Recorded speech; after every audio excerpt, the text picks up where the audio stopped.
Hi friends, नमस्कार। विशिष्ट study channel में आप सभी का स्वागत है। फ्रेंड्स, आज के इस वीडियो में दो प्रमुख अंतर्राष्ट्रीय संस्था राष्ट्र संघ और संयुक्त राष्ट्र संघ के बारे में बताऊंगी, जो एग्ज़ाम की दृष्टि से काफ़ी महत्वपूर्ण है। सो फ्रेंड्स, आप हमारे साथ इस वीडियो के अंत तक बने रहिए। फ्रेंड्स, 1914 से 1918 की अवधि तक अर्थात 4 वर्षों तक प्रथम विश्व युद्ध चला था। यह युद्ध काफ़ी विनाशकारी थी। इस युद्ध में काफ़ी जनधन की हानि हुई थी, साथ ही मानव समाज एवं विश्व पर काफ़ी गहरा असर पड़ा था।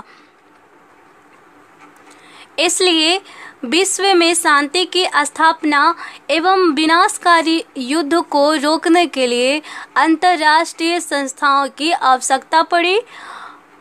विश्व शांति के लिए प्रयास प्रथम विश्व युद्ध की समाप्ति के बाद सन 1920 में किया गया, जिसकी पहली कड़ी थी राष्ट्र संघ। राष्ट्र संघ की स्थापना प्रथम विश्व युद्ध के बाद सन 1920 ईस्वी में किया गया था, जिसका उद्देश्य अंतर्राष्ट्रीय विवादों को शांतिपूर्ण निष्पादन एवं विश्व शांति की स्थापना करना था।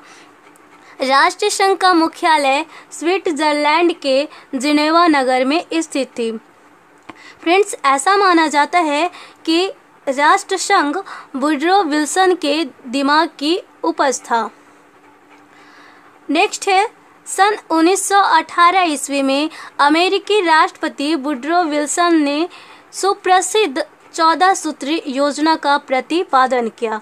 फ्रेंड्स, अगला है राष्ट्र संघ के सदस्य। प्रारंभ में राष्ट्र संघ के सदस्यों की संख्या 42 थी, जो आगे बढ़कर इसकी संख्या 60 हो गई। एक और फिर से इक्वल कर लेते हैं। राष्ट्र संघ की स्थापना सन 1920 ईस्वी में, मुख्यालय जिनेवा नगर में, और राष्ट्र संघ वुडरो विल्सन के दिमाग की उपज था। सुप्रसिद्ध 14 सूत्री योजना का प्रतिपादन सन 1918 ईस्वी में अमेरिकी राष्ट्रपति वुडरो विल्सन के द्वारा किया गया। संयुक्त राष्ट्र संघ के सदस्यों की संख्या प्रारंभ में 42 थी, जो बाद में बढ़कर 60 हो गई। अब आइए जानते हैं राष्ट्र संघ के गठन के बारे में। राष्ट्र संघ को सुचारू रूप से चलाने के लिए बृहद व्यवस्था की गई। राष्ट्र संघ के पहली धारा में राष्ट्र संघ के सदस्यों की सूची और दूसरी धारा में प्रमुख अंगों का उल्लेख किया गया। फ्रेंड्स, अब आइए जान लेते हैं राष्ट्र संघ के प्रमुख अंग के बारे में। राष्ट्र संघ के प्रमुख अंगों की संख्या 4 थी, जिसमें असेंबली, काउंसिल, सचिवालय और अंतर्राष्ट्रीय न्यायालय शामिल है। फ्रेंड्स, अब आइए जानते हैं असेंबली के बारे में। असेंबली राष्ट्र संघ का सबसे विशाल और महत्वपूर्ण अंग थी। राष्ट्र संघ के सभी सदस्य राष्ट्र असेंबली में सम्मिलित थे। फ्रेंड्स, असेंबली की बैठक एक वर्ष में एक बार की जाती थी, अर्थात वार्षिक बैठक होती थी। नेक्स्ट है असेंबली का कार्य। असेंबली का कार्य नीति निर्धारण करना था, और साथ ही फ्रेंड्स अंतर्राष्ट्रीय न्यायालय के न्यायाधीशों एवं महासचिवों की नियुक्ति असेंबली के द्वारा ही की जाती थी। नेक्स्ट है असेंबली का सदन में कार्यवाही इंग्लिश एवं फ्रेंच भाषा में की जाती थी। सदन की कार्यवाही असेंबली में इंग्लिश एवं फ्रेंच भाषा में की जाती थी। अब आइए फ्रेंड्स जान लेते हैं राष्ट्र संघ के दूसरा महत्वपूर्ण अंग काउंसिल के बारे में। काउंसिल राष्ट्र संघ का दूसरा महत्वपूर्ण अंग थी, और इसकी बैठक वर्ष में कम से कम 3 बार होती थी। फ्रेंड्स, राष्ट्र संघ के काउंसिल में सदस्यों की संख्या 14 थी, जिसमें 5 अस्थायी सदस्य और 9 अस्थायी सदस्य होते थे। अस्थायी सदस्य के अंतर्गत ब्रिटेन, फ्रांस, इटली, जर्मनी और जापान सम्मिलित थे। अगला है अस्थायी सदस्यों का निर्वाचन असेंबली 3 वर्षों के लिए करती थी। फ्रेंड्स, अब आइए जान लेते हैं काउंसिल के कार्य के बारे में। काउंसिल का कार्य अंतर्राष्ट्रीय राजनीतिक समस्याओं और झगड़ा का निपटारा करना था। एक बार फिर से इक्वल कर लेते हैं। काउंसिल दूसरा महत्वपूर्ण अंग था, और इसकी बैठक वर्ष में कम से कम 3 बार होती थी। सदस्यों की संख्या 14 थी, जिसमें 5 अस्थायी सदस्य और 9 अस्थायी सदस्य होते थे। अस्थायी सदस्यों के अंतर्गत ब्रिटेन, फ्रांस, इटली, जापान और जर्मनी सम्मिलित थे। नेक्स्ट है अस्थायी सदस्यों का निर्वाचन 3 वर्षों के लिए असेंबली करती थी और इसका कार्य अंतर्राष्ट्रीय राजनीतिक समस्याओं और झगड़ा का निपटारा करना था। अब आइए अगला है सचिवालय। सचिवालय राष्ट्रसंघ के कार्यों की देखभाल करता था। इसका मुख्यालय स्विट्जरलैंड के जिनेवा नगर में स्थित है। सचिवालय का प्रधान महासचिव होते थे या सर्वोच्च पदाधिकारी महासचिव होते थे।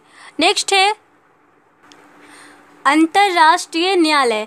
अंतर्राष्ट्रीय न्यायालय का मुख्यालय हॉलैंड के द हेग नगर में स्थित थी और इसका कार्य विभिन्न राष्ट्रों के पारस्परिक झगड़ों को शांतिपूर्ण सुलझाना था।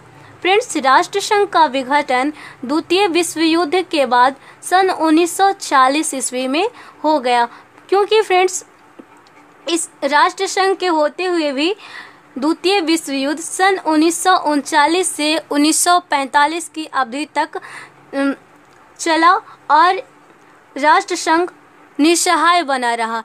इसीलिए इस समय राष्ट्रसंघ से शक्तिशाली एक नई संस्था की स्थापना करने की आवश्यकता पड़ी और वह थी संयुक्त राष्ट्र संघ अर्थात यूएनओ। यूएनओ का पूरा नाम यूनाइटेड नेशन ऑर्गेनाइजेशन है। यूएनओ का पूरा नाम यूनाइटेड नेशन ऑर्गेनाइजेशन है और इसकी स्थापना द्वितीय विश्व युद्ध के बाद हुआ था, जबकि राष्ट्रसंघ का स्थापना प्रथम विश्व युद्ध के बाद हुआ था। फ्रेंड्स, द्वितीय विश्व युद्ध सन 1939 से 1945 तक अर्थात 6 वर्षों की अवधि तक चला था। अब आइए जान लेते हैं संयुक्त राष्ट्र संघ की स्थापना 24 अक्टूबर सन 1945 को हुआ था और इसका मुख्यालय अमेरिका के न्यूयॉर्क नगर में स्थित है। नेक्स्ट है संयुक्त राष्ट्र दिवस। संयुक्त राष्ट्र दिवस प्रत्येक वर्ष 24 अक्टूबर को मनाया जाता है। फ्रेंड्स, संयुक्त राष्ट्र संघ का नामकरण तत्कालीन राष्ट्रपति रूजवेल्ट के द्वारा किया गया था। स्थापना 24 अक्टूबर 1945 को, मुख्यालय अमेरिका के न्यूयॉर्क शहर में। संयुक्त राष्ट्र दिवस 24 अक्टूबर को मनाया जाता है और संयुक्त राष्ट्र संघ का नामकरण तत्कालीन अमेरिकी राष्ट्रपति रूजवेल्ट के द्वारा किया गया था। फ्रेंड्स, इसका उद्देश्य भविष्य में विश्व को युद्ध से बचाए रखने के लिए किया गया था। नेक्स्ट है अटलांटिक चार्टर की घोषणा 14 अगस्त 1941 को की गई थी।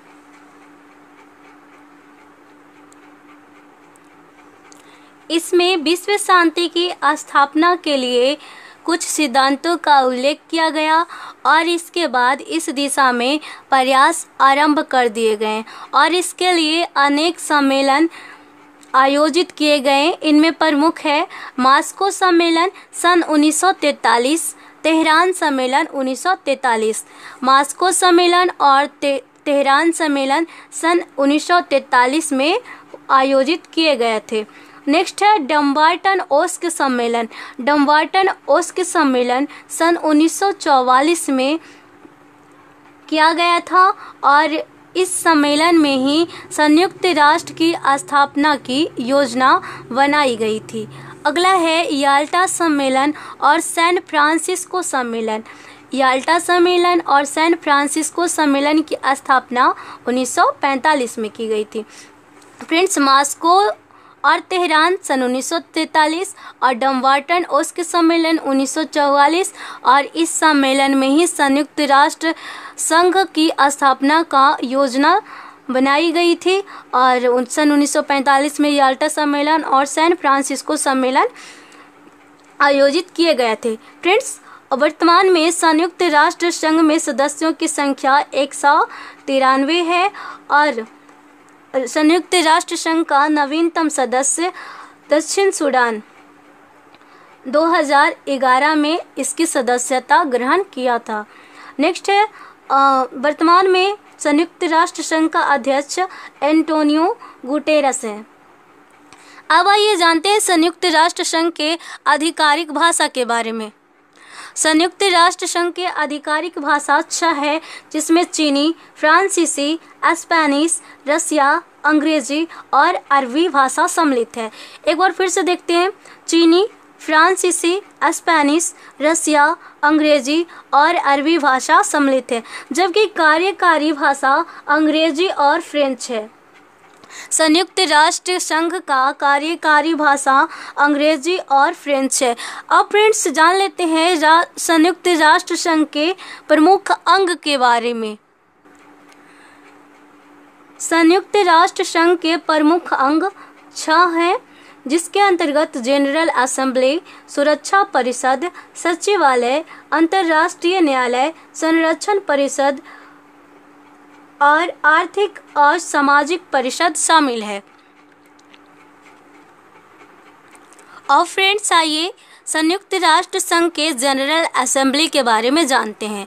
यह सदस्य राष्ट्रों की आम सभा है और संयुक्त राष्ट्र की सबसे बड़ी संस्था जनरल असेंबली है। इसे लघु संसद के नाम से भी जाना जाता है। फ्रेंड्स संयुक्त राष्ट्र के सभी सदस्य इसके सदस्य हैं और प्रत्येक सदस्य राष्ट्र को 5 प्रतिनिधि भेजने का अधिकार है, परंतु एक वोट देने का अधिकार एक ही है।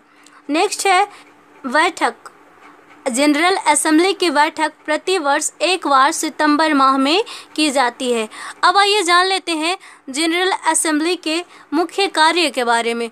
जनरल असेंबली का मुख्य कार्य विश्व की समस्याओं पर विचार करना,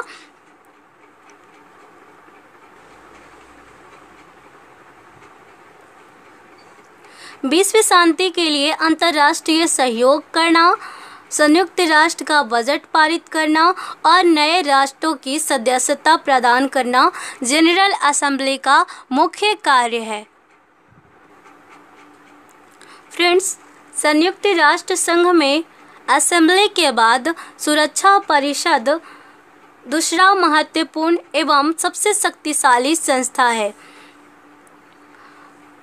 इसमें सदस्यों की संख्या 15 होती है, जिसमें 5 सदस्य अस्थायी सदस्य होते हैं और 10 अस्थायी सदस्य होते हैं। अस्थायी सदस्यों के अंतर्गत इंग्लैंड, फ्रांस, चीन, रूस और अमेरिका शामिल है। फ्रेंड्स ये इम्पॉर्टेंट है एग्जाम की दृष्टि से, इसलिए इसे याद रखिए। अस्थायी सदस्यों की संख्या 5, इंग्लैंड, फ्रांस, चीन, रूस और अमेरिका, और पूरी सदस्यों की संख्या 15 होती है। फ्रेंड्स अब आइए जानते हैं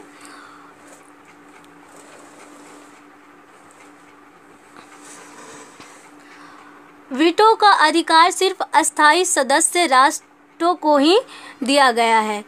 नेक्स्ट है अस्थायी सदस्यों की संख्या 10 है और इसका निर्वाचन जनरल असेंबली के द्वारा 2 वर्षों के लिए किया जाता है।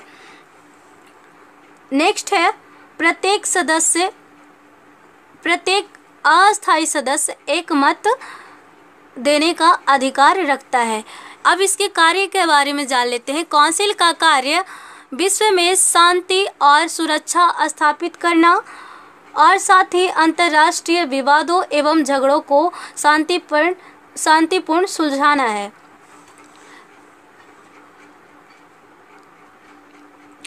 फ्रेंड्स संयुक्त राष्ट्र संघ का तीसरा अंग सचिवालय। सचिवालय का मुख्यालय अमेरिका के न्यूयॉर्क नगर में स्थित है और इसका सर्वोच्च पदाधिकारी महासचिव होते हैं। महासचिव की नियुक्ति जनरल असेंबली सुरक्षा परिषद की सहमति से 5 वर्षों के लिए करती है। अगला है प्रथम महासचिव। संयुक्त राष्ट्र संघ के प्रथम महासचिव ट्राइगवली थे और जबकि वर्तमान में संयुक्त राष्ट्र संघ का महासचिव एंटोनियो गुटेरस हैं। अब आइए फ्रेंड जान लेते हैं अंतर्राष्ट्रीय न्यायालय के बारे में। अंतर्राष्ट्रीय न्यायालय का मुख्यालय हॉलैंड के द हेग नगर में अवस्थित है और इसमें न्यायाधीशों की संख्या 15 होती है और अंतर्राष्ट्रीय न्यायालय के न्यायाधीशों की नियुक्ति जनरल असेंबली और सुरक्षा परिषद के द्वारा की जाती है। फ्रेंड्स, पांचवा अंग है संरक्षण परिषद। इसे न्याय परिषद भी कहा जाता है। संरक्षण परिषद या न्यास परिषद उन उपनिवेशों या प्रदेशों की व्यवस्था देखती है जो संयुक्त राष्ट्र के अधीन थे। वर्तमान समय में संयुक्त राष्ट्र के संरक्षण में कोई राज्य क्षेत्र नहीं है और अंतिम राज्य क्षेत्र पलाऊ था।